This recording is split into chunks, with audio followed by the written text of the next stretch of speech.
RG Kar medical കോളേജിലെ ബലാത്സംഗ കൊലയിൽ കൊൽക്കത്തയിൽ നാളെ ബഹുജന പ്രക്ഷോഭം. ജൂനിയർ ഡോക്ടർമാരുടെ നേതൃത്വത്തിലാണ് സമരം നടത്തുക. സിബിഐ ഓഫീസിലെത്തി അന്വേഷണത്തിന്റെ തൽസ്ഥിതി റിപ്പോർട്ട് തേടുമെന്നും ഡോക്ടർമാർ അറിയിച്ചു. അതേസമയം കേസിൽ മുൻ പ്രിൻസിപ്പൽ സന്ദീപ് ഘോഷിനെ നുണപരിശോധനയ്ക്ക് വിധേയനാക്കിയേക്കും. ഇന്ന് ആദിൽ പാലോടാണ് വിശദാംശങ്ങളുമായി ചേരുന്നത്. അതിൽ തുടർച്ചയായി ചോദ്യം ചെയ്തുകൊണ്ടിരിക്കുകയാണ് ഈ മുൻ പ്രിൻസിപ്പലിനെ. മൊഴികളിലുള്ള വൈരുദ്ധ്യം തന്നെയാണ് പ്രധാനമായും പ്രിൻസിപ്പലിനെതിരെയുള്ള കാര്യങ്ങളും. തുടക്കം തൊട്ടേ CBI ഉൾപ്പെടെയുള്ള വൃത്തങ്ങൾ ചോദ്യങ്ങൾ ചോദിച്ചുകൊണ്ടേയിരിക്കുന്നത് പ്രധാനമായും ഈ സംഭവം നടന്ന സമയത്ത് പ്രിൻസിപ്പൽ എവിടെയായിരുന്നു എന്നുള്ള കാര്യങ്ങളിൽ തന്നെയാണ്. മൊഴികളിൽ വലിയ വൈരുദ്ധ്യമുണ്ടെന്ന് തന്നെയാണ് റിപ്പോർട്ടുകളും. എന്തൊക്കെയാണ് ഇന്ന് നടക്കാൻ കാര്യങ്ങൾ, ഒപ്പം ഈ പ്രതിഷേധം പ്രക്ഷോഭം എങ്ങനെ മുന്നോട്ട് കൊണ്ടുപോകാനാണ് ഈ സംഘടനകളുടെ തീരുമാനം?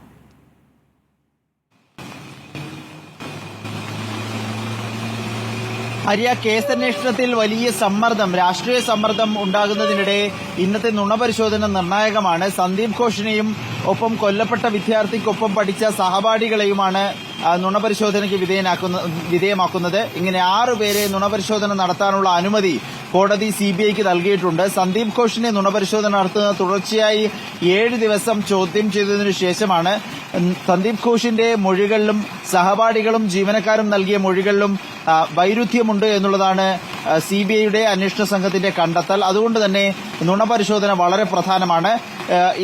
എന്തുകൊണ്ട് ആദ്യഘട്ടത്തിൽ തെറ്റായ വിവരങ്ങൾ മാതാപിതാക്കൾക്ക് നൽകി? ഈ പെൺകുട്ടി വനിതാ ഡോക്ടർ കൊല്ലപ്പെട്ടിട്ടും ആർജിക്കാർ മെഡിക്കൽ കോളേജിന്റെ ഭാഗത്ത് നിന്ന് എന്തുകൊണ്ട് ആത്മഹത്യയാണെന്ന വിവരം നൽകി? മറ്റുള്ള ആദ്യഘട്ടത്തിൽ തെളിവ് നശിപ്പിക്കാനുള്ള ശ്രമങ്ങൾ ഏതൊക്കെ വിധത്തിൽ ഉണ്ടായി തുടങ്ങിയ ചോദ്യങ്ങളാണ് തുടർച്ചയായി സന്ദീപ് ഘോഷിനോട് CBI ചോദിച്ചുകൊണ്ടിരിക്കുന്നത്. പക്ഷേ കൃത്യമായ ഉത്തരം ലഭിച്ചിട്ടില്ല. പലപ്പോഴും വൈരുദ്ധ്യങ്ങളായ ഉത്തരമാണ് ലഭിക്കുന്നത്. സന്ദീപ് ഘോഷിന്റെ ഡ്രൈവറെയും ചോദ്യം ചെയ്യാൻ CBI വിളിച്ചിട്ടുണ്ട്.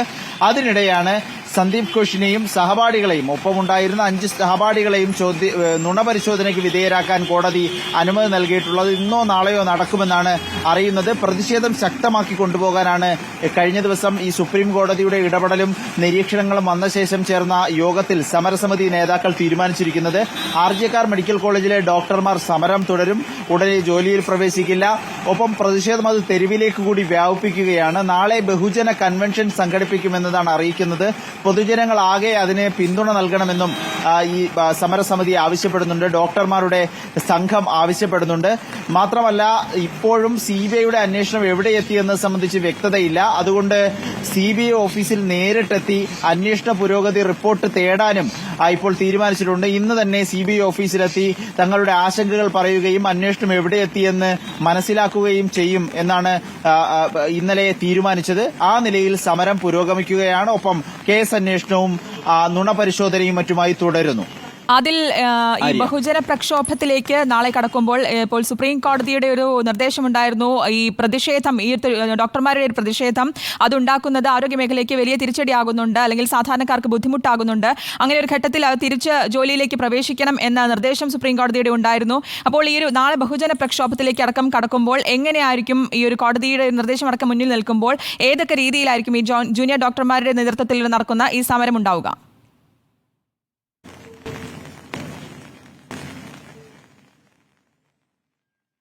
സുപ്രീം കോടതി തുടർച്ചയായി 2 സിറ്റിംഗുകളിലും പറഞ്ഞത്, കേസെടുക്കുമ്പോൾ സ്വമേധയാ കേസെടുത്ത ആദ്യ സമയത്തടക്കം പറഞ്ഞത് ഉടൻ തന്നെ ഡോക്ടർമാർ തിരിച്ച് ജോലിയിൽ കയറണം എന്നുള്ളതാണ്.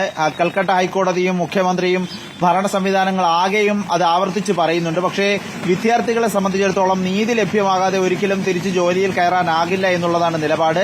ഒരാൾ മാത്രമല്ല, സഞ്ജയ് റോയ് എന്ന സിവിക് പോലീസ് വോളണ്ടിയർ മാത്രമല്ല ഈ 31 വയസ്സുകാരി വനിതാ ഡോക്ടറുടെ ക്രൂര ബലാത്സംഗ കൊലപാതകത്തിന് പിന്നിലുള്ളത് എന്നതാണ് മാതാപിതാക്കളും സഹപാഠികളും ആരോപിക്കുന്നത്. കുറ്റവാളികൾ ഇപ്പോഴും പുറത്തു വിലസുകയാണ്. പ്രതികളെ മുഴുവൻ പിടികൂടും വരെ സമരം തുടരുമെന്നതാണ് ഡോക്ടർമാരുടെ നിലപാട്. ആർജിക്കാർ മെഡിക്കൽ കോളേജിലെ ഡോക്ടർമാർ നാളെ ബഹുജന പ്രക്ഷോഭം നടത്തുമ്പോൾ അത് വലിയൊരു കലാപമായി മാറുമോ എന്ന സംശയമാണ് ഇപ്പോൾ നിലനിൽക്കുന്നത്. ഏതായാലും പ്രതിഷേധം നാളെ നടക്കും. സുപ്രീം കോടതി നിർദ്ദേശവും ഒരു അഭ്യർത്ഥനയും മുന്നിലുണ്ടെങ്കിലും ഇപ്പോൾ അത് അംഗീകരിക്കാൻ കഴിയില്ല എന്നുള്ളതാണ് വിദ്യാർത്ഥികളുടെ നിലപാട്. ശ്രുതി.